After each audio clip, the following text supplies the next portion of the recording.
রুমের বিধ্বস্ত অবস্থা ঠিক করতে সার্ভেন্টরা কাজে নেমে পড়েছে। বিভিন্ন সাজসজ্জার জিনিস ছাড়াও সাদিদ প্রচুর আসবাবপত্র নষ্ট করেছে। ড্রেসিং টেবিলের আয়না থেকে শুরু করে ক্লোজেটের গ্লাস পর্যন্ত তার ধ্বংসলীলা থেকে বাদ পড়েনি। নতুন আসবাবপত্র আর রুম সাজানোর জন্য ইতিমধ্যেই অনলাইনে জিনিসপত্র অর্ডার করা হয়েছে। আর সার্ভেন্টরা ততক্ষণে নষ্ট জিনিসগুলো এক এক করে রুম থেকে বাহির করছে। নীলা চেয়ারে বসে একদৃষ্টিতে সাদিদের দিকে তীক্ষ্ণ চোখে তাকিয়ে আছে। মুখে তার রাগ নাকি খুশি না কান্না কিছুই স্পষ্ট বোঝা যাচ্ছে না। নীলার এমন মুখভঙ্গি দেখে সাদিদ জোরপূর্বক মুখে হাসি ফুটিয়ে তুলে মাথা চুলকাচ্ছে। নীলা ততক্ষণে মুখ দিয়ে একটা শব্দও উচ্চারণ করল না। সার্ভেন্টরা তাদের সব কাজ সমাধা করে চলে গেল। রুমে কেবল নীলা আর সাদিদ বিদ্যমান। নীলা এবার উঠে দাঁড়াল। সে চুলগুলো আঁচড়িয়ে নিচে যাবে, কিন্তু ড্রেসিং টেবিলের জায়গাটা শূন্য দেখেই রাগী দৃষ্টিতে আবার সাদিদের দিকে তাকাল। সাদিদ একটা মেকি হাসি দিয়ে নীলাকে পিছন থেকে জড়িয়ে ধরল। অর্ডার করে দিয়েছি, অল্প সময়ের মধ্যেই চলে আসবে। আসার কথা জানতে চাইনি। এমটা করে কি লাভ হয়েছে? শুধু শুধু এতগুলো জিনিস নষ্ট করেছেন। আরে বাবা, রাগ উঠেছিল তাই মাথা কাজ করছিল না। তখন যেটা সঠিক মনে হয়েছে সেটাই করে গেছি। তাই বলে রাগ উঠলে মানুষ এভাবে জিনিসপত্র নষ্ট করে? কি করব? কোনোভাবেই নিজেকে শান্ত করতে পারছিলাম না। নীলা এবার মাথা নিচু করে ফেলল। এসব কিছু তো তাকে ঘিরেই হয়েছে। না আকাশ তার সাথে অসভ্যতামি করত, আর না সাদিদ এভাবে রেগে যেত। মোট কথা নীলার জন্যই এসব হয়েছে। সাদিদ নীলার কোনো সারা শব্দ না পেয়ে তাকে সামনে ঘুরাল। নীলার মুখটা এমন ফ্যাকাশে দেখে উত্তেজিত কণ্ঠে বলে উঠল, পাখি, কি হয়েছে? মুখটা এমন দেখাচ্ছে কেন? আমার জন্য এমনটা হয়েছে তাই না? শুধুমাত্র আমার জন্যই আপনি ওই ছেলেটাকে এভাবে মেরেছেন। আমার নিজের কাছে খুব খারাপ লাগছে। সাদিদ মৃদু হেসে নীলাকে বুকে টেনে আনল। কপালে চুমু দিয়ে বলে উঠল, একদম না, তোমার জন্য কিছুই হয়নি। আকাশ তার অন্যায়ের প্রাপ্য শাস্তি পেয়েছে। এখানে তোমার বিন্দুমাত্র দোষ নেই। তাই প্লিজ আর মন খারাপ করবে না। নীলা সাদিদের পিঠ শক্ত করে আঁকড়ে ধরল। তারপর আবেগমাখা কণ্ঠে বলে উঠল, আপনি খুব ভালো। আপনার মনটাও বিশাল। আপনার জায়গায় অন্য কেউ হলে উল্টো তার স্ত্রীকেই দোষ দিত। তার চরিত্র নিয়ে নানা রকম কথা উঠাত। আমার লক্ষ্মী বউ, যা সঠিক আমি শুধু তাই বলেছি। আর সবারও এমনটাই চিন্তা করা উচিত। কোনো ছেলে মেয়ের সাথে খারাপ ব্যবহার করলেই যে সব দোষ মেয়ের চরিত্রের, এমনটা ভাবা কোনো দিক দিয়েই ঠিক না। যার অপরাধ শাস্তি কেবল তার প্রাপ্য, সেটা ছেলে হোক বা মেয়ে। কিন্তু বিনা অপরাধে কাউকে দোষারোপ করা মোটেই গ্রহণযোগ্য নয়। নীলা এবার হাসল, খুব মিষ্টি হাসি। তার মুখে হাসি দেখে সাদিদও মৃদু হাসল। নীলার মুখটা আজলাভরে ধরে বলল, মহারানী ভার্সিটি যাবেন না? সময় তো হয়ে যাচ্ছে। আপনাকে ড্রপ করে আমাকে ল্যাবে যেতে হবে। যথা আজ্ঞা মহারাজা। আপনি আগে ফ্রেশ হতে যাবেন নাকি আমি যাব? সাদিদ এবার ঠোঁট কামড়ে দুষ্টু হাসল। নীলাকে নিজের সাথে চেপে ধরে কানের কাছে মুখ নিয়ে ফিসফিসিয়ে বলে উঠল, দুইজনে একসঙ্গে গেলেই তো হয়। একসাথে শাওয়ার রোমান্সটাও হয়ে যাবে। নীলা সাদিদকে মৃদু ধাক্কা দিয়ে সরাল। কপট রাগ দেখিয়ে বলল, সারারাত রোমাঞ্চ করে, এখনো শাওয়ার রোমান্সের বাকি আছে? দূরে থাকুন। সাদিদ হাসল। হাসতে হাসতেই বলল, কি করব বউ এত সুইট এন্ড কিউট, পাশে থাকলে লোভই সামলাতে পারি না। অবাধ্য পুরুষ মনটা সঙ্গীর সান্নিধ্যে পেতে উতলা হয়ে ওঠে। তাই আমার কোনো দোষ নেই বউ। সব দোষ আমার মিষ্টি বউয়ের, তার মিষ্টি শরীরের দোষ এসব। তার মিষ্টি ঘ্রাণে আমি মাতাল হয়ে যাই। ছাড়ুন অসভ্য পুরুষ মানুষ। আপনি একবারে নির্লজ্জের শেষ সীমানাতে। মুখে কিছু বলতে কিছুই আটকায় না। যার বউয়ের ফিগার এমন হট এন্ড সে। নীলা আর সাদিদকে বাক্যটা সম্পূর্ণ করতে দিল না। কি বেশরম লোক। সে সাদিদের মুখ চেপে ধরে বলে উঠল, প্লিজ এবার চুপ করুন। আপনার লজ্জা না থাকলেও আমার আছে। আপনার এসব লজ্জাজনক কথাবার্তা শুনে আমার গায়ে কাটা দিয়ে উঠছে। কিন্তু সাদিদ কি এক কথায় মানবার লোক নাকি?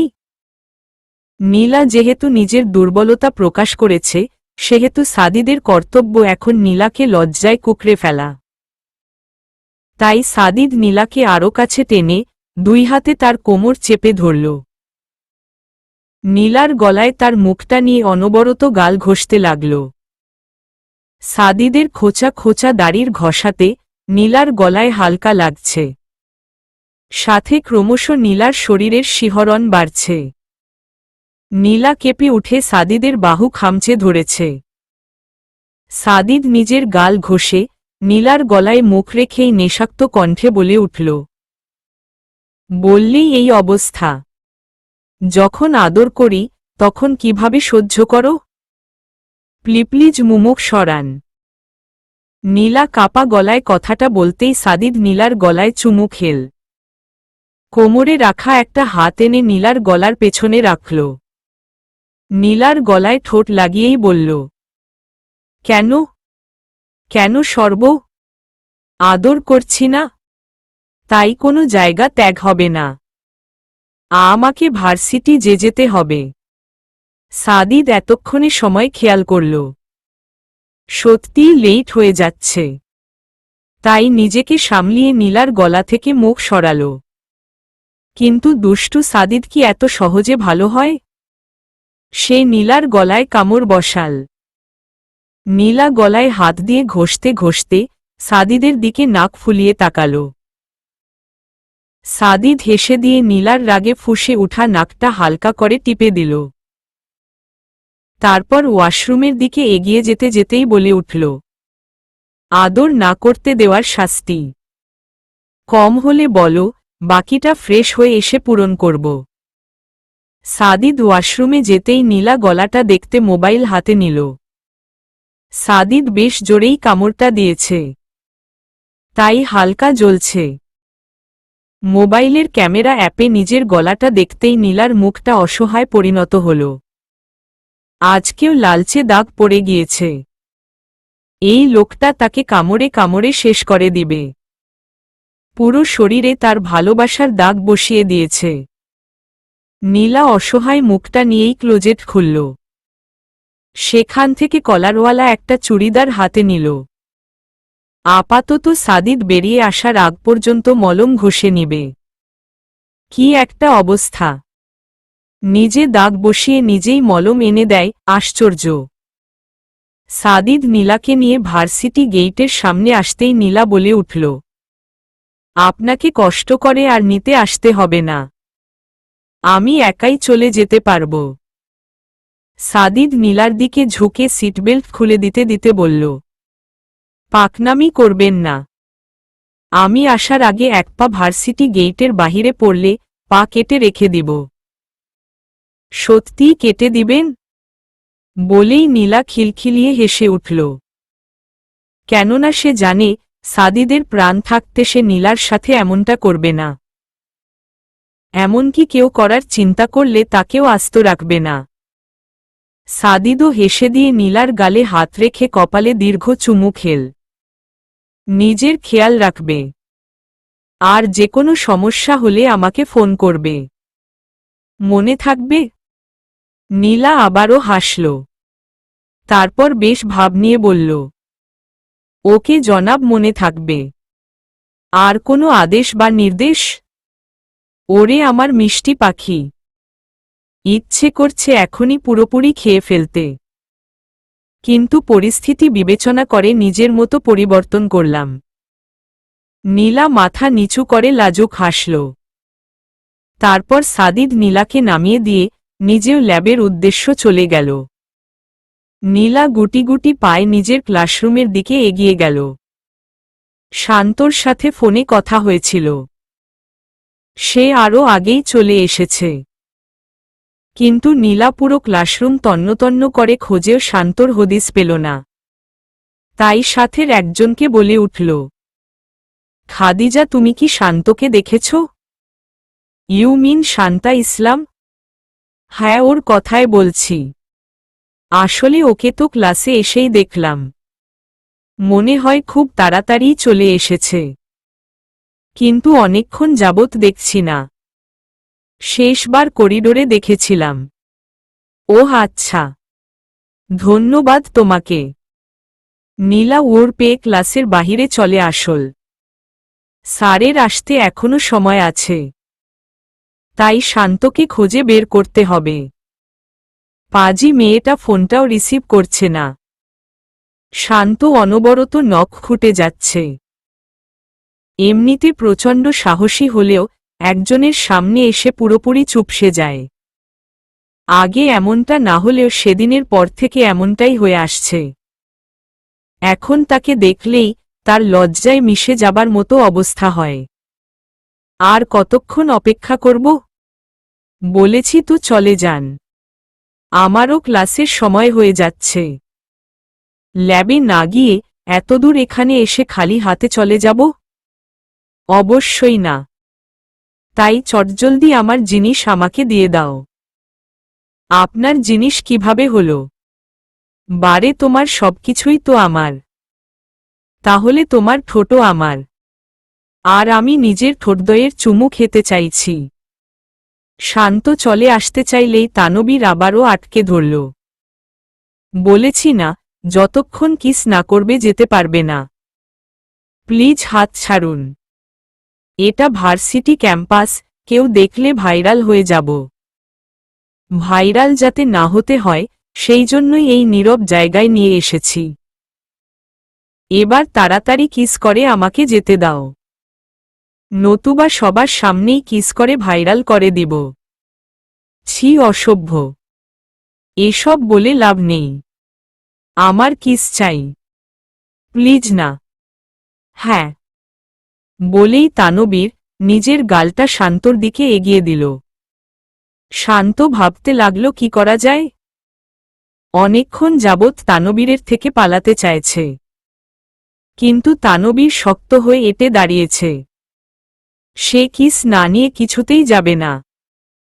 আর সামান্য একটা গালেই তো চুমু, এটা তো ছোট্ট বাচ্চাদেরও দেওয়া হয়। তাই এমন একটা কিছু ভেবেই শান্ত নিজের মুখটা তানবীরের গালের দিকে এগিয়ে নিল। তানবীর শান্তকে চোখ বুজতে দেখেই দুষ্টু হাসল। শান্ত যখনই তানবীরের গালে নিজের ঠোঁট স্পর্শ করবে তখনই তানবীর শান্তকে বোকা বানাল। নিজের ঠোঁটজোড়া শান্তর সামনে গালের পরিবর্তে দিয়ে দিল। তানবীরের ঠোঁটে নিজের ঠোঁট স্পর্শ করতেই শান্ত বিস্ফোরিত চোখে তাকাল।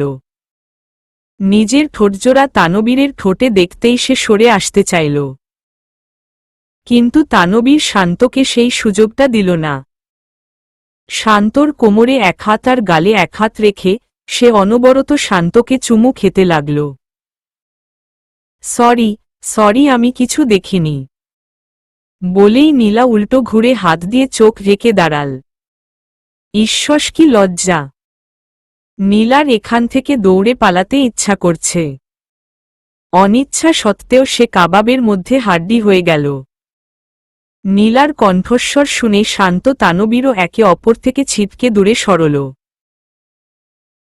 দুজনই হাঁপিয়ে গেছে, ঘন ঘন নিঃশ্বাস ফেলছে। শান্ত তানবীরের দিকে রাগী চোখে তাকাতেই সে ঠোঁট চোখা করে চুমু দেখাল। শান্ত লজ্জা পেয়ে মাথা নিচু করল। যত যাই হোক না কেন, মেয়েরা ছেলেদের এসব নির্লজ্জতার সামনে টিকে থাকতে পারে না। সেটা রাগী মেয়ে হোক বা চঞ্চল। ছেলেদের অসভ্যতামির বিপরীতে প্রত্যেক মেয়েই লজ্জায় কুঁকড়ে যায়। নীলাকে এখনো উল্টো ঘুরে দাঁড়িয়ে থাকতে দেখে তানবীরই বলে উঠল, আরে ভাবি, যা দেখার সেটা দেখেই ফেলেছেন, এখন সামনে তাকাতে পারেন। নীলার লজ্জায় মাথা কাটা যাবার অবস্থা। শান্ত তার বেস্ট ফ্রেন্ড হলেও তানবীর তো সম্পর্কে দেবর, আর ভাবি হয়ে দেবরের এমন মুহূর্তের সাক্ষী হওয়া নির্ঘাত লজ্জাজনক। নীলাও লজ্জায় মিশে গিয়ে তাদের দিকে ফিরে তাকাল। শান্ত অন্যদিন লটরপটর করলেও আজ বেচারি চুপসে গেছে, তার দৃষ্টি এলোমেলো। নীলা আর সেদিকে না গিয়ে তানবীরের দিকে তাকিয়ে অপরাধী গলায় বলে উঠল, ভাইয়া, আম এক্সট্রিমলি সরি। আমি সত্যিই বুঝতে পারিনি আপনারা এমন অবস্থায়। জানলে আমি কখনো আসতাম না। তুমি আমার থেকে অনেক ছোট আর সাদিও আমার সমবয়সী, তাই তোমাকে আপনি করে বলতে ভালো লাগছে না। আমি তোমাকে তুমি করেই বলবো। জি, আপনার যেমনটা ভালো লাগে। আর ভাইয়া, ওই সময়ের জন্য আবারও আমি দুঃখিত। আরে ভাবি, এটা আর নতুন কি? তোমার জামাই আমার পিছনে লেগে থাকে, আর তার বউ হয়ে তোমারও তো এমনটাই করার কথা। নীলা লজ্জা পেয়ে লাজুক হাসল। তানবীর নিজেই আবার বলে উঠল, কিন্তু মনে করো না এসব ভুলে যাব। তোমাদের প্রত্যেকটা হিসাব আমি যত্ন করে তুলে রাখছি। তোমার জামাইয়ের সাথে আমার আগেই কথা হয়েছে। তোমার সুবিধার্থে এখন তোমাকেও বলে দিচ্ছি, আমার ছেলে দিয়ে কিন্তু তোমাদের মেয়ের থেকে আমি এইসবের প্রতিশোধ তুলব। ভেব না, বিয়ে এখনো হয়নি বিধায় বাচ্চা হবে না। বাচ্চা নিতে কিন্তু একেবারেই লেট করব না। ধরো আজকে বিয়ে করলাম, কালই তোমার বান্ধবীকে প্রেগনেন্ট করে দিব। শুধু তুমি তোমার বরকে একটু সামলিয়ে রেখ। বলা তো যায় না, সে সবকিছুতেই ফাস্ট থাকে, কিন্তু বাচ্চার ক্ষেত্রে কিন্তু তাকে কোনোভাবেই ফাস্ট হতে দেওয়া যাবে না। কেননা এখানে আমার পাওনা হিসাবের প্রতিশোধ জড়িত রয়েছে। নীলা এক প্রকার দৌড়ে পালাল। লজ্জায় তার মাটির ভিতরে চলে যেতে ইচ্ছে করছে। যেমন বন্ধু তার তেমন সহচর, সব একই গোয়ালের গরু। এই বাড়িতে আসার পর খুব একটা ছাদে আসা হয় না।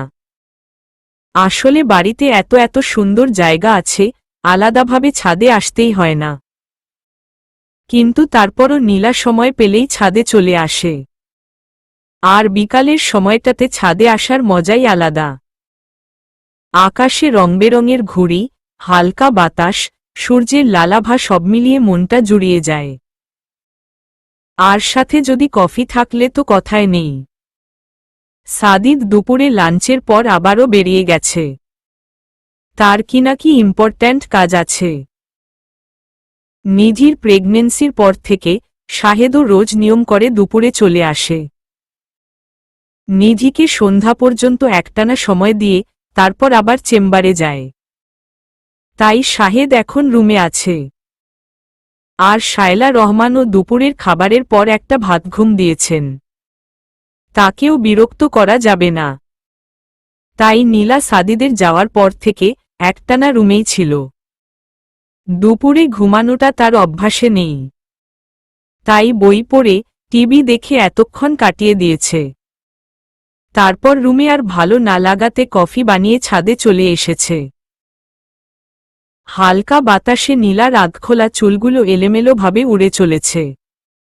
সে দুপুরে গোসল করে শাড়ি পরেছে, তাই হালকা আকাশিসাদা মিশেলের শাড়িটার আঁচল অবাধ্যভাবে উড়ছে। হঠাৎ কোমরে কারো হাতের স্পষ্ট পেয়ে নীলা ঘাড় ঘুরিয়ে তাকাল। সাদিদকে বড্ড ক্লান্ত দেখাচ্ছে। তার মুখে বিন্দু বিন্দু ঘামের কণা জমে আছে। নীলা কফির মগটা রেলিংয়ের উপর রেখে সাদিদের দিকে ফিরল। শাড়ির আঁচলটা হাতে নিয়ে সাদিদের কপাল, গাল, মুখ, গলা মুছে দিতে লাগল। সাদিদ প্রাণপাখির আদরমাখা যত্নে নিঃশব্দে মৃদু হাসল। কখন এসেছেন? আমাকে ডাকলেন না কেন? সাদিদ নীলার কোমরে হাত রেখে হাসি মুখেই বলে উঠল, মাত্রই এসেছি। রুমে তোমাকে না পেয়ে আশেপাশে খোঁজ করছিলাম। তারপর মিনুর থেকে জানতে পারলাম তোমাকে ছাদে যেতে দেখেছে। তাই ছাদে চলে আসলাম। ভীষণ ক্লান্ত লাগছে আপনাকে। নিচে চলুন, ফ্রেশ হয়ে গরম গরম কফি খাবেন। তারপর শুয়ে একটু রেস্ট করবেন। সাদিদ উত্তরে কিছু বলল না। হাত বাড়িয়ে পাশ থেকে নীলার আধ খাওয়া কফির মগটা রেলিং থেকে নিল। তারপর নীলাকে টেনে এনে দোলনায় বসাল। তারপর সে নিজেও বসল। কফি মগে এক চুমুক দিয়ে মৃদু হেসে বলে উঠল, কফি হয়ে গেছে। এখন ফ্রেশ করার দায়িত্ব তোমার। মানে হচ্ছে মাথায় হাত বুলিয়ে দাও, তাহলেই চলবে। এটা ফ্রেশের থেকে বড় রিপ্লেসমেন্ট। নীলাও এবার হাসল। সাদিদ এক চুমুক কফি খেয়েই নীলার দিকে সেটা এগিয়ে দিল। নীলা লাজুক হেসে কফি মগে চুমুক দিল। তারপর দুইজনেই কফিটা শেয়ারিং করে খেতে লাগল। আর নীলা সাদিদের মাথায় হাত বুলাতে থাকল। কফিটা শেষ হতেই সাদিদ দোলনা থেকে উঠে দাঁড়াল। সে একদৃষ্টিতে ব্যস্ত নগরীর দিকে তাকিয়ে আছে। কিন্তু তাকে দেখে মনে হচ্ছে না তার নগরীর জীবনযাত্রার দিকে কোনো খেয়াল আছে। সে তো শুধু অনুভূতিহীনভাবে তাকিয়ে আছে। নীলাও এবার উঠে দাঁড়াল। সাদিদের মুখটা আজ বড্ড ফ্যাকাশে লাগছে। মনে হচ্ছে জোরপূর্বক ঠোঁটে হাসি ফুটিয়ে তুলছে। কিন্তু কেন? নীলা এসে সাদিদের পিছনে দাঁড়াল। তার কাঁধে নীলার হাতটা রাখতেই সাদিদ আচমকা ঘুরে এসে নীলাকে শক্ত করে নিজের সাথে জড়িয়ে ধরল। নীলা কিছুটা অবাক হলেও নিঃসন্দেহে মৃদু হেসে সাদিদের পিঠে হাত রাখল। সাদিদ অনেকক্ষণ যাবৎ নীলাকে আঁকড়ে ধরে দাঁড়িয়ে আছে। না নিজে ছাড়ছে, না নীলাকে ছাড়তে দিচ্ছে। নীলাই এবার বলে উঠল, আর কতক্ষণ এভাবে থাকবেন? নিচে যাবেন না? একটু পরই মাগরিবের আজান দিবে। সাদিদ এবার নীলাকে ছেড়ে দাঁড়াল। কিন্তু পুরোপুরি ছাড়ল না। সে নীলার মুখটা আজলা ভরে ধরে বলে উঠল, পাখি, আমাকে ক্ষমা করে দাও। ছি, ক্ষমা চাচ্ছেন কেন? কি হয়েছে আপনার? সাদিদ নীলার মুখে হাত রেখেই তার কপাল নীলার কপালে ঠেকাল। বার কয়েক ঘন ঘন নিঃশ্বাস ফেলে বলল, এবার আমাদেরকে যেতে হবে পাখি। আগামী মাসের 10 তারিখ আমাদের ফ্লাইট। Sorry baby. নীলার হঠাৎ করেই মনে হচ্ছে তার পর্যাপ্ত নিঃশ্বাস নিতে কষ্ট হচ্ছে। বুকটা বড্ড ভারী লাগছে। সাদিদ এখনো ওইভাবেই আছে। সে নিজের চোখজোড়া বন্ধ করে নীলার গালে হাত দিয়ে ধরে আছে। নীলার খুব কষ্ট হচ্ছে। কিন্তু তার তো কোনো কিছু অজানা নয়। যখন থেকে নীলা ইংল্যান্ডে যেতে রাজি হয়েছে, তারপর থেকেই সাদিদ নীলার যাওয়ার ব্যবস্থাতে লেগে গেছে। সাদিদের যাওয়া আসা নিয়ে প্রবলেম না থাকলেও নীলার ক্ষেত্রে আছে। বিভিন্ন কাগজপত্র সহ অনেক পারমিটের প্রয়োজন পড়েছে। তাই সাদিদ এতদিন সেগুলো গুছিয়ে নিয়েছে। আর আজ সকল কাজ সমাধানের পর এবার যাবার পালা। সাদিদ যতবার বাংলাদেশ থেকে ইউকে গিয়েছে, যাবার সময় নিজের আর আপনজনদের জন্যই খারাপ লাগত। কিন্তু এবারের চলে যাওয়াটার কথা ভাবলেই সবথেকে বেশি নীলার জন্য কষ্ট হচ্ছে। সে জানে নীলার বাংলাদেশ থেকে যাবার জন্য বিন্দুমাত্র কোনো আগ্রহ নেই। একমাত্র সাদিদের কথা ভেবেই সে এই সিদ্ধান্ত নিতে বাধ্য হয়েছে। আর সাদিদও স্বার্থপরভাবে শুধু নিজের দিকটা দেখে গেছে। নীলা রাজি হতেই তাকে নিয়ে যাবার সব ব্যবস্থা করে ফেলেছে। কিন্তু সাদিদও যে নিরুপায়। এটা তার স্বপ্নের পথে এগিয়ে যাবার সিঁড়ি। জীবনের অনেকটা সময় সে খরচ করেছে এর পিছনে। এক বুক কষ্ট নিয়ে আত্মীয় স্বজন, প্রিয় মানুষগুলো থেকে দূরে থেকেছে। শেষ মুহূর্তে এসে কিভাবে পিছিয়ে যাবে? এত সব ভাবনাগুলো মিলে সাদিদকে বড্ড অস্থির করে তুলেছে। এতদিন এগুলো ভাবলেও আজ যেন টিকেটটা হাতে পেয়ে নিজেকেই সে সামলাতে পারছে না। নীলাকে আর কি সামলাবে? নীলাও সাদিদের কথা শুনে প্রায় অনুভূতিহীন হয়ে পড়েছিল। কত সময় এভাবে কেটে গেছে তার খেয়াল নেই। সাদিদ এখনো সেইভাবেই আছে। নীলার গালে হাত রেখে চোখগুলো বন্ধ করে সে ঘন ঘন নিঃশ্বাস ফেলছে। নীলা এবার নিজেকে সামলিয়ে নিতে লাগল। কেননা সে জানে সাদিদ তাকে কতটা ভালোবাসে। আর নীলা যদি এখন যাওয়ার কথা শুনে মন খারাপ করে তাহলে সাদিদ পুরোপুরি ভেঙে যাবে, যা নীলা কখনোই হতে দিবে না। তাই নিজেও সাদিদের গালে হাত রেখে জোরপূর্বক মুখে হাসি ফুটিয়ে তোলার চেষ্টা করে বলে উঠল, আরে এটা তো খুশির খবর। আপনি এমন মনমরা হয়ে আছেন কেন? ছাড়ুন তো, আমাকে নিচে যেতে হবে। এখন থেকেই প্যাকিং শুরু করে দিতে হবে। আমার কত কিছু নেওয়ার আছে। এই বলেই নীলা সাদিদকে ছাড়িয়ে নিচে চলে যেতে লাগল। কিন্তু সাদিদ নীলার হাতটা পিছনে থেকে টেনে ধরল। নীলা উল্টো ঘুরে দাঁড়িয়ে পড়ল। সাদিদের দিকে ফিরবার তার সাধ্য নেই। সাদিদের থেকে ছাড়া পেতে আবারও বলে উঠল, আরে ছাড়ুন, নিচে যাব তো। সবাইকে এই খুশির খবরটা জানাতে হবে না? বলেই সে থামল। আর কষ্ট সহ্য করতে না পেরে সাথে সাথেই চোখটা বন্ধ করে ফেলল। আর গাল বেয়ে গড়িয়ে পড়ল এতক্ষণের চেপে রাখা অবাধ্য অশ্রুজল।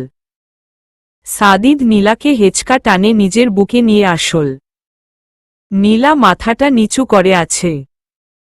সাদিদ তার মুখটা উঁচু করে ধরল। শেষ বিকালের রক্তিম আলোতে নীলার গাল বেয়ে পড়া অবাধ্য অশ্রুকণাগুলো সাদিদের বুকে কাটার মতো বিঁধছে। সাদিদ নীলার বন্ধ চোখে চুমু দিয়ে ধরা গলায় বলে উঠল, এই চোখজোড়াতে কখনো পানি না আসার ওয়াদা করেছিলাম, কিন্তু আজ আমি এই চোখের জলের সবচেয়ে বড় কারণ। পাখি, কষ্টে বুকটা ফেটে যাচ্ছে। নীলা এবার চোখ খুলে তাকাল। অশ্রুসিক্ত চোখগুলো নিয়ে সাদিদের দিকে তাকাল। সাদিদের মুখটা কাছে টেনে এনে তার কপালে চুমু খেল। তারপর দুই গালেও চুমু দিয়ে বলল, আপনার জীবনের কাঙ্ক্ষিত কিছুর অর্জনের লক্ষ্যে নিজেকে আপনার সঙ্গী হিসেবে ভাগ্যবতী মনে করব। দয়া করে আমাকে এই সুযোগটা থেকে বঞ্চিত করবেন না। আর অশ্রুজল কিন্তু সবসময় দুঃখের হয় না। কিছু অশ্রুজল সুখের মুহূর্তেরও হয়ে থাকে। আমার এই অশ্রুকণা কেবল আপনার দেওয়া সীমাহীন সুখের বিনিময়ে। আমার সাথে অভিনয় করো। স্বামী তো মহানায়ক, তাই এইটুকু তো বাঞ্ছনীয়। সাদিদ এবার হেসে দিল, তার সাথে নীলাও হাসছে। সাদিদ নীলার কপালে ভালোবাসার দীর্ঘ চুমু দিয়ে তাকে বুকে টেনে আনল। শক্ত করে নিজের সাথে জড়িয়ে ধরে সে শেষ বিকালের রক্তিম আকাশের দিকে তাকাল। আকাশটা বড্ড সৌন্দর্য প্রদর্শন করছে। ভালোবাসাগুলো এমনই সৌন্দর্য বহন করে।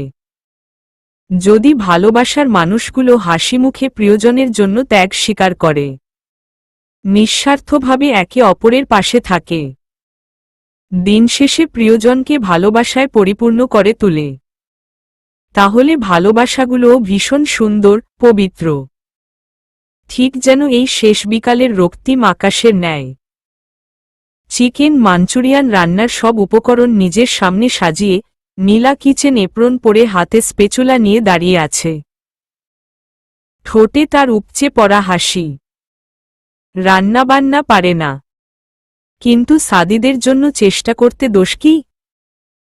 তাই ইউটিউব ভিডিও দেখে দেখে চিকেন মাঞ্চুরিয়ান আর তার সঙ্গে ভেজ ফ্রাইড রাইস রান্নার সিদ্ধান্ত নিয়েছে। সাথে হেল্পিং হ্যান্ড মেনুও রয়েছে। ছোট ভাবি এইসব পারবেননি? নাকি খালাম্মারে ডাক দিমু? আরে না পারার কি আছে? আর মামনিও ব্যস্ত আছে, তাকে বিরক্ত করে লাভ নেই। আমরাই করে ফেলতে পারব। ছোট ভাবি চিন্তা কইরা কন। আমি কিন্তু এসব ছাইপাশ পারি না। ধোতো, ছাইপাশ আবার কি? Chicken manchurian and veg fried rice. Oh, chicken manchu. কি যেন বললেন ওইটাই, আমি এসব পারি না। উল্টোপাল্টা কিছু হইলে কিন্তু সামলাইতে পারমো না। বাংলাদেশি খাবার হইলে পারতাম। বোকা মেয়ে একটা, এসব নিয়ে টেনশন করার কিছু আছে? দেখবি 1 ঘন্টার মধ্যেই সব রান্না করে ফেলব। নীলা কথাটা হাসি মুখে বললেও তার নিজেরই টেনশন হচ্ছে। ইউটিউবে তো অনেক সোজা মনে হয়েছে। কে জানে রান্না করতে তার কতটা পাহাড় পর্বত উল্টিয়ে ফেলতে হয়। নীলার টেনশন ভয়ে কপাল বেয়ে ঘাম পড়ছে।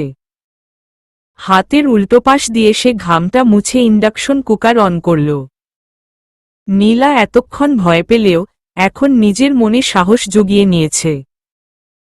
তারপর এক এক করে চিকেনের সঙ্গে ইউটিউবে দেওয়া পরিমাণমতো সয়া সস, লবণ, আদা, রসুন বাটা, মরিচ গুঁড়ো ও গোল মরিচ গুঁড়ো মিশিয়ে নিন।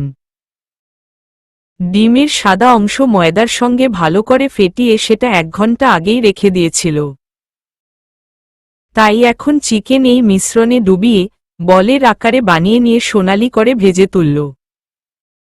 কর্নফ্লাওয়ার 3 টেবিল চামচ জলে গুলে রাখল। চিকেন ভাজা তেলের মধ্যেই আদা, রসুন কুচি দিয়ে সেগুলো ভাজতে লাগল।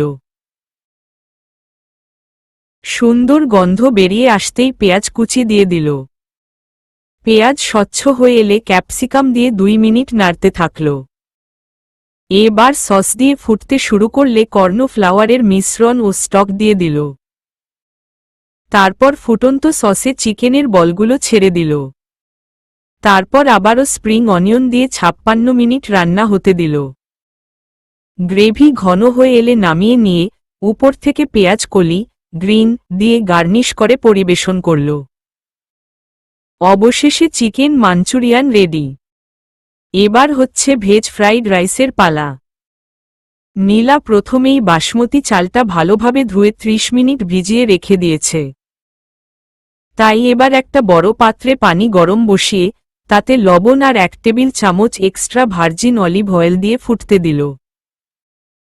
তারপর তাতে চালটা দিয়ে ভাত করে মার ঝরিয়ে নিয়েছে। মিনুকে দিয়ে খেয়াল রাখিয়াছে ভাতটা যেন বেশি নরম না হয়।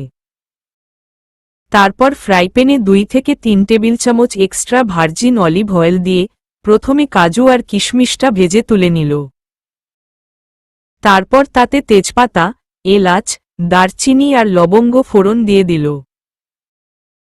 তারপর গাজর কুচি আর বিনস দিয়ে কিছুক্ষণ ভেজে তাতে ক্যাপসিকাম কুচি আর কড়াইশুঁটি দিয়ে আরও কিছুক্ষণ ভাজতে লাগল। তারপর পরিমাণমতো লবণ, হোয়াইট ভিনেগার, সামান্য সয়া সস এবং ব্ল্যাক পেপার দিয়ে দিল। তারপর ভাজা হয়ে গেলে তাতে ভেজে রাখা কাজু আর কিশমিশগুলো দিয়ে ভালো করে মিশিয়ে নিল। তারপর ওপর দিয়ে একটু গরম মশলা গুঁড়ো আর সামান্য গোলাপ জল দিয়ে কুকার বন্ধ করে 15 মিনিটের জন্য ঢেকে রেখে দিল। মাশাল্লাহ ছোট ভাবি, আপনি তো অনেক সুন্দর করে রান্নাটা করছেন। ঘ্রাণটাও অনেক ভালো আইতাছে। নীলা মৃদু হাসল। এখন যার জন্য এসব করা তার ভালো লাগলেই হয়েছে। নীলা মিনুকে নিয়ে সব গুছিয়ে গোসল করতে চলে গেল। আজ এই রান্নার জন্য সে কেবল একটা ক্লাস করেই চলে এসেছে। সাদিদকে না চাইতেও একটু মিথ্যা কথা বলে ফেলতে হয়েছে। না হলে কোনোভাবেই সে ভার্সিটির ক্লাস মিস করতে দিত না। তাছাড়া আর কয়দিনই বা আছে। তারপর তো ভার্সিটি থেকে শুরু করে সবই নতুন। নীলা প্রথমে ভেবেছিল ইংল্যান্ডে গেলে তাকে পড়াশোনা করতে হবে না। সাদিদ ব্যস্ত থাকবে তাই তার পড়াশোনার ছুটি। নীলা কয়েক মুহূর্ত অবশ্য এটা ভেবে ভীষণ খুশি হয়েছিল, কিন্তু সাদিদ তার আশায় কয়েক বালতি জল ঢেলে দিয়েছে। নীলাকে সে ইংল্যান্ডের ভালো ভার্সিটিতে অ্যাডমিট করিয়ে দিবে। তার এক কথা, পড়াশোনা কোনো মতেই বন্ধ করা যাবে না। নীলার মনটা খানিকের জন্য খারাপ হলেও পরমুহূর্তেই ভীষণ ভালো লেগেছিল। নীলা তো ভাগ্যবতী, কেননা সে স্বামী হিসেবে সাদিদকে পেয়েছে। নতুবা আজকাল কয়জন স্বামী নিজের স্ত্রীর উচ্চ শিক্ষা পছন্দ করে? নীলা হাসিমুখে ক্লোজেট খুলে নীল রঙের একটা সিল্ক জামদানি শাড়ি হাতে নিল। সাদিদি এটা পছন্দ করে কিনেছে। নীলার নামের অর্থ নীল নাকি এমনিতেই সেটা নীলা জানে না, কিন্তু সাদিদ তাকে নীল রঙে দেখতে ভীষণ পছন্দ করে। সে কখনো বায়না ধরলে একমাত্র নীল রঙের পোশাকের জন্যই বায়না ধরে। তাই নীলাও আজ সাদিদের পছন্দের রঙের শাড়ি পরে তাকে চমকে দিতে চায়। নীলা শাড়ির সাথে ম্যাচিং করে একটা নীলসাদা প্রিন্টেড ব্লাউজ হাতে নিল। শাওয়ার সেরে রুমে এসেই নীলা আয়নার সামনে দাঁড়াল। ইতিমধ্যেই রুমের যাবতীয় জিনিসপত্র এসে গেছে। তাই নীলা ড্রেসিং টেবিলের সামনে বসে মাথায় পেঁচিয়ে রাখা টাওয়েলটা খুলে নিল। লম্বা চুলগুলো থেকে এখনো টুপটুপ করে পানি পড়ছে। নীলা সেদিকে তাকিয়ে মৃদু হাসল। সাদিদ থাকলে এখনই টাওয়েল হাতে হাজির হয়ে যেত। নীলা ফোনটা পাশ থেকে নিয়ে সাদিদের নাম্বারে কল করল। আসসালামু আলাইকুম। ওয়ালাইকুম আসসালাম। কি করা হচ্ছে বউ? নীলা নিঃশব্দে হাসল। তারপর বলে উঠল, গোসল করে এলাম, এখন চুল মুছতে ব্যস্ত। আহা কি কষ্ট! তা বউ, দিনে কতবার গোসল করো? সকালে না একবার করলে? নীলা মাথা নিচু করে লাজুক হাসল। সে নাকি এই ছেলেটাকেই ভালো বলে সম্বোধন করে। সে তো অসভ্যের এক শেষ। নীলার ওর না পেয়ে সাদিদি আবার বলে উঠল, থাক, আর লজ্জা পেতে হবে না। বিয়ের এতদিন পরও যে মেয়েরা এত লজ্জা পায় সেটা তোমাকে না দেখলে বুঝতে পারতাম না। এখন লজ্জা বাদ দিয়ে ভালো করে চুলগুলো শুকিয়ে নাও। আমি থাকলে তো নিজেই করে দিতাম। যেহেতু নেই তাই সুন্দর করে মুছে ফেল, এক ফোঁটা পানিও যেন না থাকে। নীলা এবার জোরেই হেসে দিল। ফোনের অপর পাশ থেকে সাদিদ সেই হাসির আওয়াজ পেয়ে নিজেও মৃদু হাসল। নীলা ফোনটা কানে নিয়েই বিছানায় এলোমেলো হয়ে শুয়ে পড়ল। সে বেডসাইড টেবিলের উপর থেকে তার আর সাদিদের ছোট্ট ফ্রেমের ছবিটা হাতে নিল।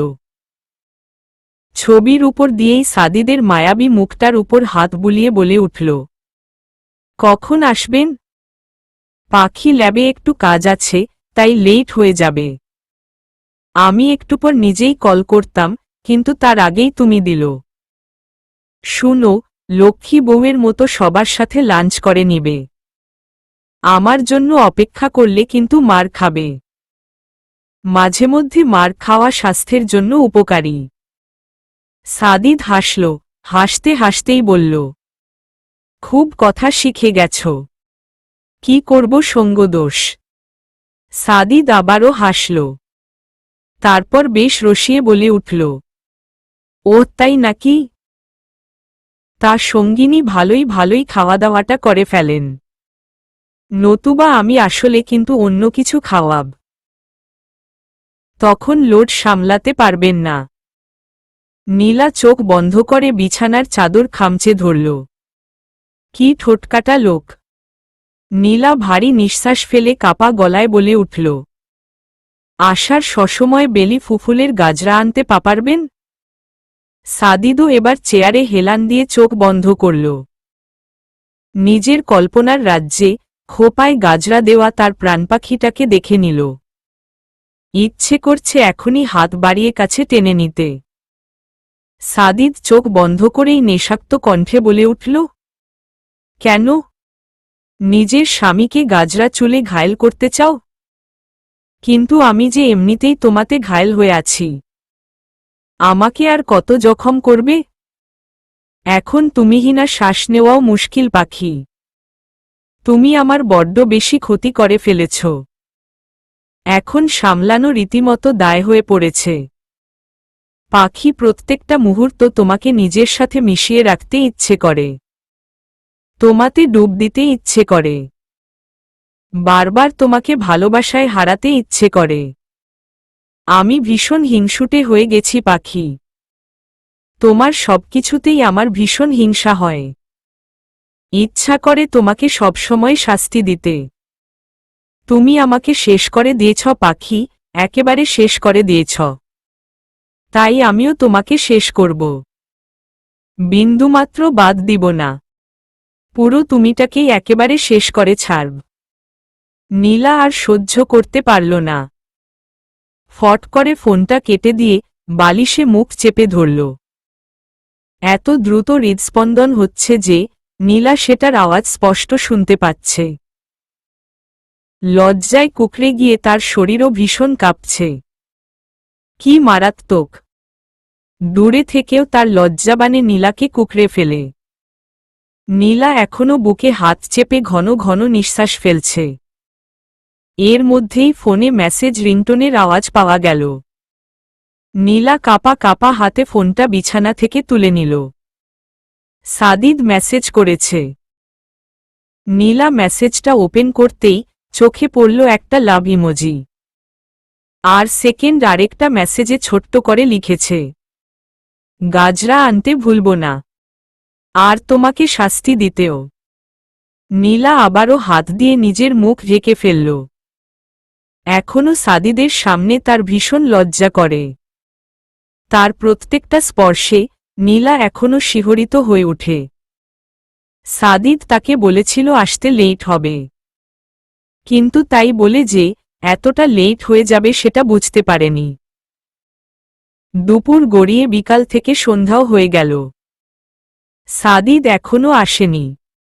নীলা এর মধ্যেই কয়েকবার কল দিয়েছে, কিন্তু তার ফোনটাও সুইচ অফ আসছে। নীলার এখন ভীষণ চিন্তা হচ্ছে। বড্ড অস্থির অস্থির লাগছে। সেটা দুপুরের পর থেকেই। যখন সাদিদ দুপুরে খেতে আসল না, তখন থেকেই নীলা ছটফট করছে। বারবার রুমের মধ্যেই পায়চারি করছে। নীলা এবার আয়নার সামনে গিয়ে দাঁড়াল। লজ্জা লাগলেও সে খুব যত্ন করে শাড়িটা পরেছে। এতদিনে শাড়ি পরাটা শিখে নিয়েছে। এখন বেশ ভালোভাবেই পরতে পারে। শাড়ির সাথে দুই হাত ভর্তি করে নীল কাচের চুড়িও পরেছে। চোখে গাঢ় করে কাজল টেনেছে। সুন্দর করে খোপাও করেছে। সাদিদ গাজরা নিয়ে আসলে তারপর সেটা খোপায় লাগাবে। অনেক আগেই সে নিচে যেত, কিন্তু এমন সাজে সবার সামনে যেতে লজ্জা লাগছিল বিধায় এতক্ষণ রুমেই পারচাই করেছে। কিন্তু এখন যে আর সম্ভব হচ্ছে না। সাদিদের খবর না পাওয়া পর্যন্ত সে আর স্বস্তিতে বসতে পারবে না। তাই দরজা খুলে সে নিচে চলে আসল। মাগরিবের ওয়াক্ত হয়েছে বিধায় শায়লা রহমান রুমে আছেন। তাই নীলা বাধ্য হয়ে নিধির রুমের সামনে গিয়ে দাঁড়াল। শাহেদ ভিতরে আছে বিধায় দরজায় নক করতে ইচ্ছে করছে না। কিন্তু নীলা এতটাই চিন্তিত যে সংকুচ ভুলে গিয়ে দরজায় নক করল। ভিতর থেকে নিধির কণ্ঠ ভেসে আসল, কে? দরজা খোলা আছে, ভিতরে আসতে পারেন। নীলা মাথা নিচু করে রুমের ভিতরে আসল। নীলাকে এমন সাজে দেখে নিধি কিছুটা অবাক হলেও পরমুহূর্তেই নিঃশব্দে হাসল। স্বাভাবিক কণ্ঠে বলে উঠল, পিচ্চু ভিতরে আয়, দরজায় দাঁড়িয়ে আছিস কেন? নীলা এবার চোখ তুলে আশেপাশে তাকাল। শাহেদকে কোথাও দেখতে না পেয়ে বলে উঠল, আপনি জিজু নেই? না তো। এমনকি তোর জিজু আজ লাঞ্চেও আসেনি? কি বলো, জিজুও আসেনি? উনিও তো আসেনি। খুব টেনশন হচ্ছে আপনি। আরে টেনশন করিস না, তোর জিজুর সাথে কথা হয়েছিল। হসপিটালে অনেক পেশেন্ট, তাই হয়তো আসতে পারেনি। আর সাদিদও হয়তো কাজে আটকে গেছে। তুই টেনশন করিস না, আয় আমার কাছে এসে বসো। নীলা বাধ্য মেয়ের মতো নিধির পাশে বসলেও মাথা থেকে টেনশন দূর করতে পারল না। নিধিও নীলার চিন্তিত মুখটা দেখতে পাচ্ছে, তাই নীলাকে স্বাভাবিক করতে বলে উঠল, মিরপুরের বাসায় যাবি না? তোদের ফ্লাইটের তো আর বেশি দিন বাকি নেই। নীলার মনটা এমনিতেই খারাপ ছিল, এখন যাওয়ার কথাটা মনে হতেই আরও খারাপ লাগছে। নিধিকে আলতো করে জড়িয়ে ধরে সে তার কাঁধে মাথা রাখল। অশ্রুসিক্ত চোখে বলে উঠল, উনি বলেছেন শীঘ্রই নিয়ে যাবেন। তারপর থেমে গেল, কান্নাটা চেপে রাখার চেষ্টা করে বলল, আপনি তোমাদের সবাইকে বড্ড বেশি মিস করব। আমার এই পিচ্চিটাকেও খুব মিস করব। সে বলবে তার খালামণি ভীষণ পচা, তাকে রেখে চলে গেছে। নিধি নীলার মুখটা কাঁধ থেকে উঠিয়ে তার কপালে চুমু দিল। তারপর নিজেরও অশ্রুমাখা মুখটাতে হাসি ফুটিয়ে বলে উঠল, সে তার খালামণিকে কখনো ভুল বুঝবে না। সে জানে তার খালামণি কত ভালো এবং তাকে কত ভালোবাসে। নীলা এবার মৃদু হাসল, তারপর নিচু হয়ে নিধির পেটে চুমু খেল। নিধিও বোনের মাথায় হাত রেখে হেসে দিল। মাগরিবের আজান দিয়েছে, তাই নিধিও এখন নামাজ পড়বে। নীলারও নামাজ পড়তে হবে। তাই যখনই বোনের রুম থেকে আসতে যাবে মিনুর চিৎকার শুনতে পেল, খালাম্মা ও ভাবি গো, কি হয়েছে দেইখা যান। ও ছোট ভাই, আপনার কি হয়েছে? মিনুর ভয়ানক চিৎকারের আওয়াজে নীলা দৌড়ে লিভিং রুমে আসল। এসে যা দেখল তাতে নীলার পুরো শরীর জুড়ে একটা ভূমিকম্পের ন্যায় কম্পন প্রবাহিত হল। চোখজোড়া দিয়ে নিজের অজান্তেই ঝোড়োঝড়ো করে অশ্রুর জল গড়িয়ে পড়তে লাগল। বুকটা তীব্র ব্যথায় জর্জরিত হতে লাগল। সে সামনে এগিয়ে যেতে পারছে না। পাজোড়া একজায় এঁটে গেছে, কিছুতেই নড়াতে পারছে না। সাদি, বাবা কি হয়েছে তোর? এই শাহেদ, ওর কি হয়েছে? মা আসলে। ভাইয়া থামত। মা আমার কিচ্ছু হয়নি, এমনিতেই একটু ব্যথা পেয়েছি। এটা তোর কাছে একটু মনে হচ্ছে? তাহলে পুরো বুকে এমন ব্যান্ডেজ দেওয়া কেন? আরে তেমন কিছু হয়নি, একটু ব্যথা পেয়েছিলাম। এখন বাদ দাও তো এসব। সাদি, ভাইয়া প্লিজ, এখন আর কিছু না। আমি খুব টায়ার্ড, আমাকে একটু রুমে দিয়ে আসো।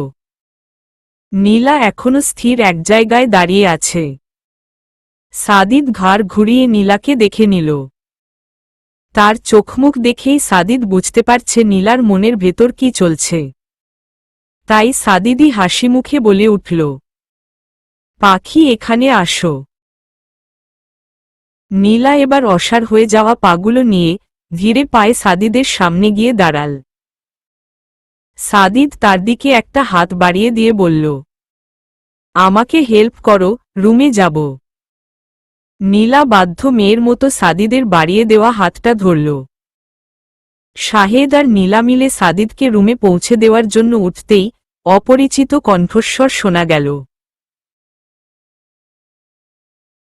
হ্যালো মিস্টার শাহরিয়ার, আপনাকে একটু কষ্ট করতে হবে।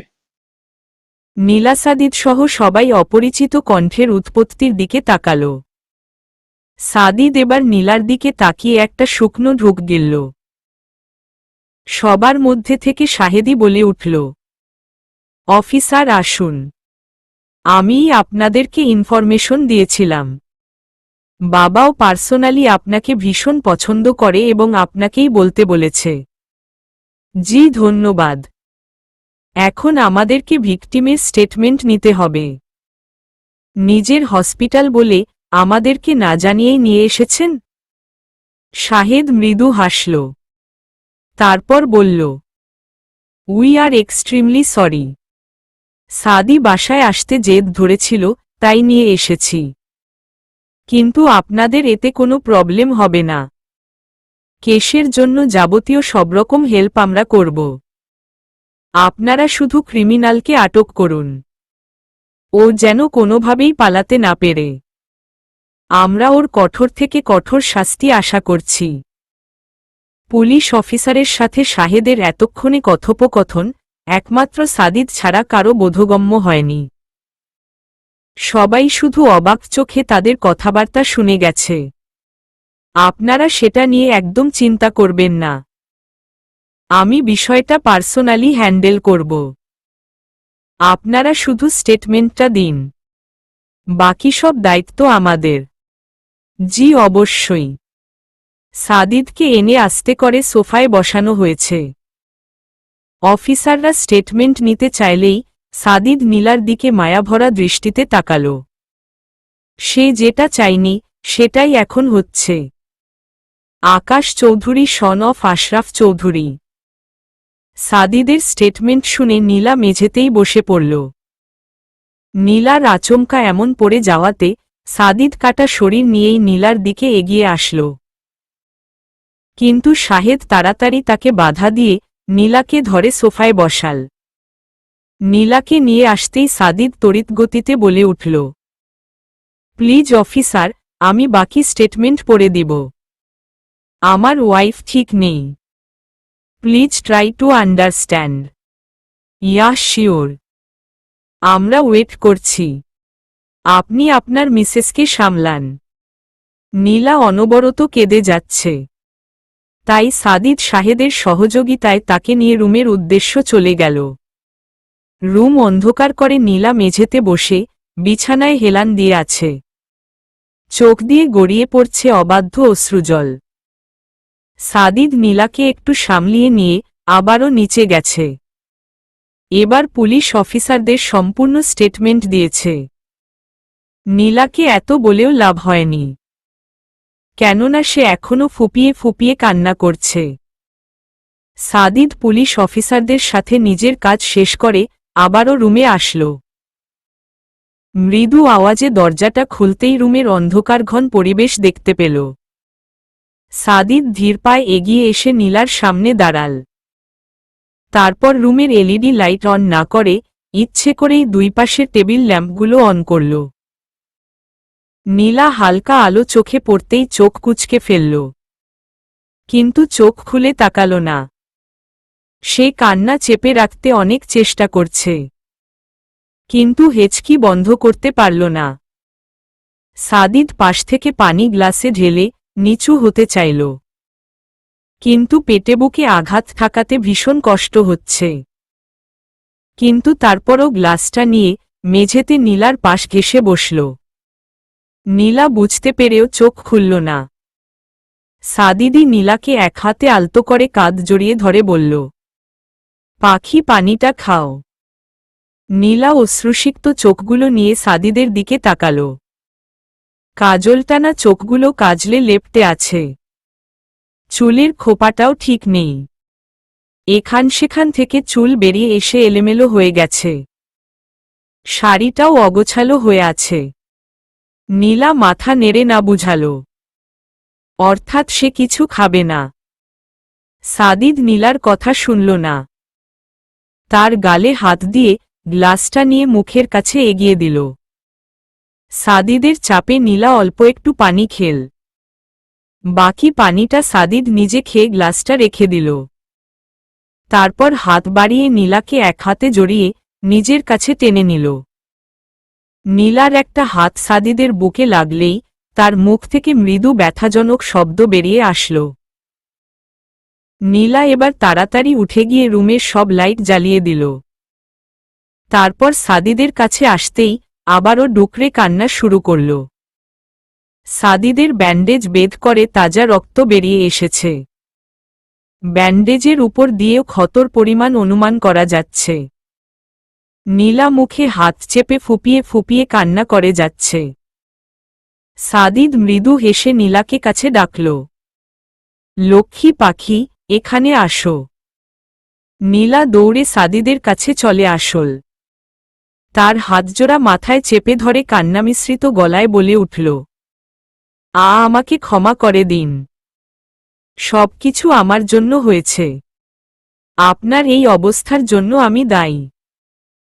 প্লিজ বউ, এমন করে না। এখানে তোমার কোনো দোষ নেই। নিজেকে কেন অপরাধী মনে করছ? প্লিজ কান্না বন্ধ কর। আমি তোমার চোখের জল সহ্য করতে পারি না।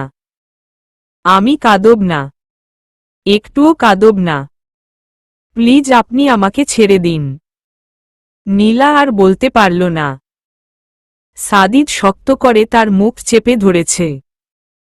রক্ত লাল চোখে চেঁচিয়ে বলে উঠল, খুন করে ফেলব।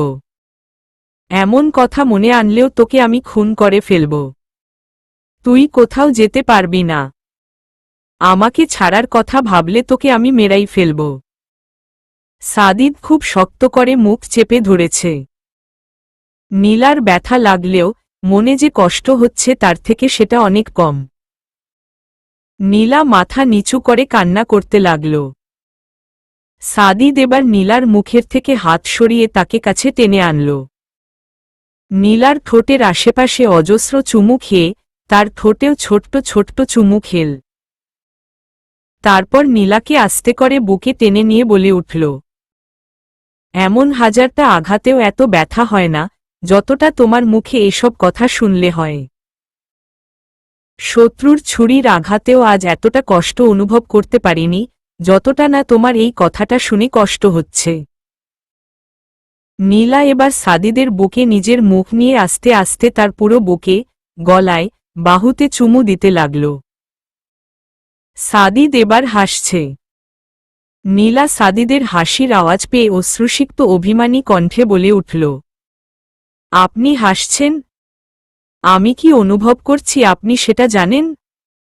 নিজেকে আমার শেষ করে দিতে ইচ্ছা করছে।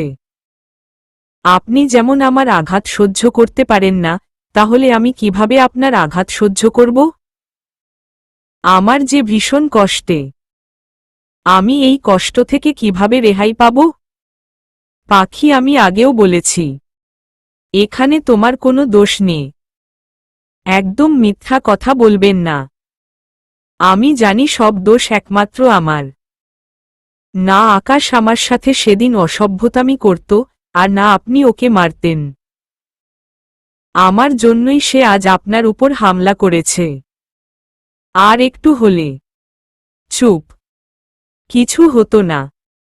আর এখন যেই আঘাতগুলো দেখতে পাচ্ছ সেটাও হতো না। ওরা অনেকজন ছিল। তারপরও লড়াই করে গিয়েছিলাম। কিন্তু শেষ মুহূর্তে এসে কাওয়ার্ডগুলো পিছন থেকে আঘাত করেছে। তাই এই সামান্য কাটাছেঁড়া। কিন্তু আল্লাহ সহায় হয়েছে। সময়মতো পাবলিক এসে সবটা সামলে নিয়েছে। নতুবা খারাপ কিছু হয়ে যেতে পারত। তখন তোমার এমন ভ্যাঁ করে কান্না করার মানে হতো। নীলা কপট রাগী চোখে তাকাতেই সাদিদ তার চোখে চুমু খেল। নীলা এবার মাথা নিচু করে হেসে দিল। সাদিদ কিছুটা অসহায় কণ্ঠে বলে উঠল, বউ কি এখন রাগী চেহারা দেখিয়েই পেট ভরাবে? শুনেছিলাম কি নাকি যেন রান্না করেছে। এসব কি আর আমার মতো অসহায় স্বামীর ভাগ্যে জুটবে না? আপনাকে কে বলেছে? তুমি তো আর বলবে না। কিন্তু আমার মা জননী আমাকে নিরাশ করেনি। ফোন করে জানালো, পুত্রবধূ তার গুণী পুত্রের জন্য অনেক কষ্ট করে রান্না করেছে। কাজ সেরে যেন তাড়াতাড়ি চলে আসি। তাই তো ল্যাবের কাজ শেষ হতেই বেরিয়ে গিয়েছিলাম। কিন্তু গন্তব্যে এসে পৌঁছাতে পারিনি। পথিমধ্যেই আঘাতপ্রাপ্ত হতে হয়। নীলার চোখটা আবারও ঝাপসা হয়ে আসতেই সাদিদ দ্রুততার সহিত বলে উঠল, প্লিজ বউ আর না। খুব খিদে পেয়েছে। এখন কান্না খেয়ে পেট ভরবে না। নীলা হেসে দিল। তারপর উঠে দাঁড়াতে দাঁড়াতে বলল, আগে আপনার পোশাকগুলো পরিবর্তন করে আপনাকে ফ্রেশ করিয়ে দেই। নাকি এই পোশাকেই খাবেন? সাদিদ এবার দুষ্টু হাসল। তারপর হাসিমুখেই বলল, দেখলে প্রকৃতি কিভাবে শোধ তুলছে? সবসময় এই কাজটা আমাকে করতে হয়, আর আজ এই দায়িত্ব তুমি পালন করছো। এখন হয়েছে স্বামী স্ত্রীর সমান সমান অধিকার। নীলা কথাটা ঠিক বুঝতে পারেনি, তাই সাদিদের মুখের দিকে তাকিয়ে আছে। পরমুহূর্তেই সাদিদের ঠোঁট কামড়ে দুষ্টু হাসি দেখে নীলা লজ্জায় মিয়ে গেল। রাগলজ্জাতে মিশে গিয়ে সাদিদের দিকে বালিশ ছুঁড়ে মারতে গিয়েই আচমকা সে থেমে গেল। তারপর বালিশটা আবারও জায়গামত রেখে সাদিদের দিকে এগিয়ে গেল। সাদিদের শার্টটা কেবল দুই বাহুতে জড়িয়ে দেওয়া আছে। বুকে ব্যথা লাগবে বিধায় বোতাম লাগানো হয়নি। নীলা শার্টটা খুলে রেখে সাদিদকে বিছানায় বসাল। তারপর ওয়াশরুমে গিয়ে বালতিতে করে গিজারের উষ্ণ গরম পানি নিয়ে আসল। সে খুব সাবধানে ব্যান্ডেজে না লাগিয়ে সাদিদের সমস্ত শরীর মুছে দিল। সাদিদের কাপড় চেঞ্জ হয়ে গেলে নীলা নিচে খাবার নিয়ে আসতে চলে গেল। নীলা অল্প কিছু সময়ের মধ্যেই সার্ভেন্টের সহযোগিতায় নিজের করা রান্নাসহ বাকি সব খাবার গরম করে নিয়ে আসল। সাদিদ নীলাকে রুমে আসতে দেখেই মিষ্টি করে হাসল। নীলা সবগুলো খাবার সেন্টার টেবিলে সাজিয়ে রাখল। তারপর সাদিদের জন্য প্লেট সাজাতে লাগল। হঠাৎ সাদিদ বলে উঠল, তুমি কোনটা করেছ? নীলার এবার কেন জানি ভয় করতে লাগল। জীবনে প্রথম স্বামীর জন্য রান্না করেছে, এখন যদি সাদিদের ভালো না লাগে? আসলে আমি তো রান্না পারি না, তাই ইউটিউব দেখে করেছি। তেমন একটা ভালো হবে না। সেটা কে জানতে চেয়েছে? আমি শুধু তোমার রান্না করা খাবারটা টেস্ট করতে চাই। নীলা এবার ভয় ভয় প্লেটে ভেজ ফ্রাইড রাইস এবং চিকেন মাঞ্চুরিয়ান নিল। সাদিদের দিকে প্লেট এগিয়ে দিতেই তার আবারও বায়না, তোমার হাতে খাবো। নীলা হেসে দিয়ে সাদিদের মুখে খাবার তুলে দিল। সাদিদ খাবারের লোকমা মুখে নিয়েই চোখ বন্ধ করে ফেলল। নীলা ভয় পেয়ে গেল। সাদিদের কাছে কি এতটাই খারাপ লেগেছে যে সে চোখ খুলে রাখতে পারছে না? সাদিদ চোখ বন্ধ করেই মুখের খাবারটা শেষ করল। তারপর চোখ খুলে নীলার দিকে একদৃষ্টিতে তাকাল। নীলার ডান হাতটা টেনে নিয়ে তার হাতের তালুতে চুমু দিল। শুধু তুমিই মিষ্টি না, তোমার হাতের রান্নাও ভীষণ মিষ্টি। এই রান্না কেউ খেলে ভাবতেই পারবে না যে তুমি রান্না করতে পার না। তাহলে এসব ইউটিউবারদের গুণ? আমি তো মাত্র তাদের দেখানো রাস্তা অনুসরণ করেছি। ওহ, একদম না। আমার জানা মতে ইউটিউবে দেখানো রান্নার রেসিপিগুলো নিজে করলে ততটা ভালো হয় না। তোমার হাতের গুণ এটা, তাই রান্নাটা এত টেস্টি হয়েছে। নীলা এবার লাজুক হাসল। তারপর আবারও সাদিদের দিকে খাবার এগিয়ে দিতেই সে বলে উঠল, এখন তোমার পালা। নীলা কিছুটা অবাক দৃষ্টিতে তাকাতেই সাদিদ তার গালটা আস্তে করে টেনে দিল।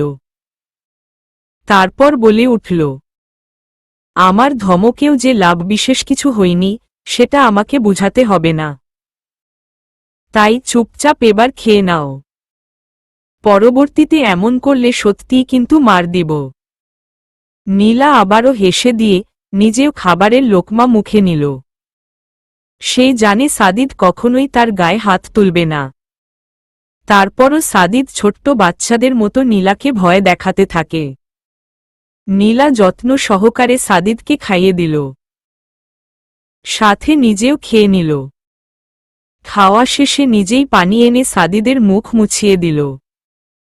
সাদিদ কেবল মৃদু হেসে নীলার কার্যকলাপ দেখে গেছে, কেননা এটা সে নিজেই করতে পারত। নীলা সবকিছু গুছিয়ে রুমে আসল। বিছানাটা একটু ঝেড়ে নিয়ে সাদিদের উদ্দেশ্য বলে উঠল, আপনি শুয়ে পড়ুন, আমি ফ্রেশ হয়ে আসছি। সাদিদ নীলাকে বাধা দিয়ে বলে উঠল, কাছে আসো। নীলা কাছে আসতেই সাদিদ তার হাত ধরে টেনে নিজের সাথে মিশিয়ে বসিয়ে দিল। এক হাতে নীলার কোমর চেপে ধরে কানের কাছে মুখ নিয়ে বলে উঠল, আঘাত বুকে লেগেছে, মাথায় লাগেনি যে স্মৃতিশক্তি লোপ পেয়েছে। বলেই পাশ থেকে নীলার ফোনটা নিয়ে কাউকে কল করল। হ্যাঁ মিনু, তোর ছোট ভাই বলছি। একটু বাড়ির বাহিরে গিয়ে ফায়েজকে ফোনটা দে তো। ফায়েজ, আমার গাড়িটা জায়গা থেকে এনেছিলে?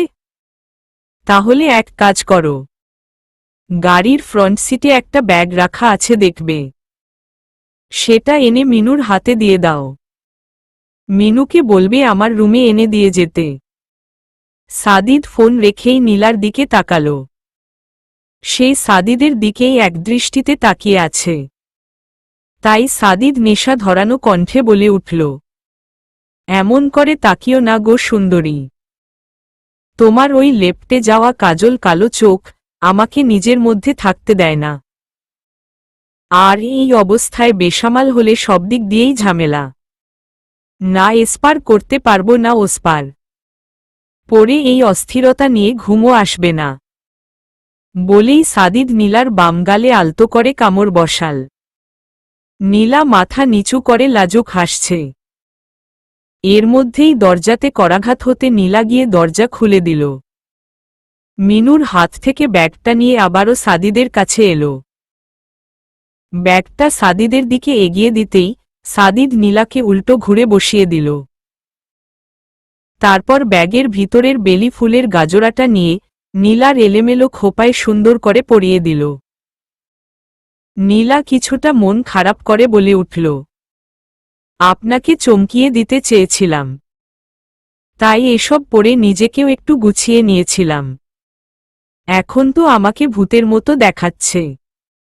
নিজের কাজ তো হলই না, উল্টো শেষ পর্যন্ত কি হল? আপনিই আমাকে চমকিয়ে দিয়েছেন। সাদিদ হাসল। নীলার গালে নিজের দুই হাত রেখে আবেগমাখা কণ্ঠে বলে উঠল, তুমি আমার কাছে পৃথিবীর সবচেয়ে সুন্দরতম নারী। তোমাকে দেখে আমি এমনিতেই চমকে যাই। তাই মন খারাপ করবে না।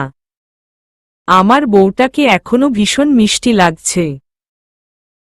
ইচ্ছে তো করছে এই এলেমেলো চুলের অগোছালো শাড়ির মেয়েটাকে এখনই কামড়ে কুমড়ে খেয়ে ফেলতে। কি গো বউ, খাবো নাকি?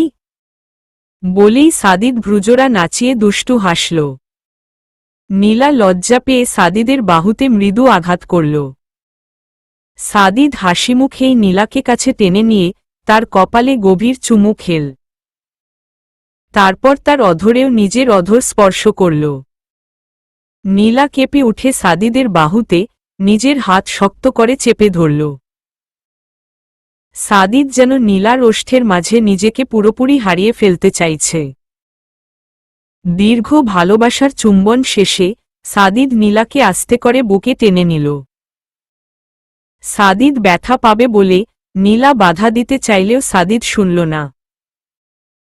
নীলা না পেরে সাদিদের মাথাটা আস্তে করে নিজের বুকে টেনে নিয়ে আসল। সাদিদ শুধু মৃদু হাসল, কেননা সে জানে তার প্রাণপাখির এমনটা করার পিছনের কারণ। নীলা আলতো করে সাদিদের মাথায় হাত বুলিয়ে দিতে লাগল। সাদিদও প্রাণপাখির নরম হাতের ছোঁয়ায় ক্লান্ত চোখজোড়া বন্ধ করল।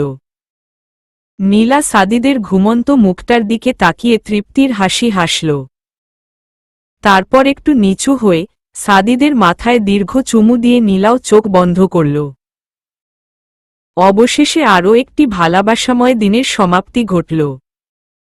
কিন্তু প্রকৃত ভালোবাসার যে সমাপ্তি হয় না, সেই ভালোবাসা কেবল সময়ের সাথে সাথে চক্রবৃদ্ধি হারে বাড়তেই থাকে। চলবে।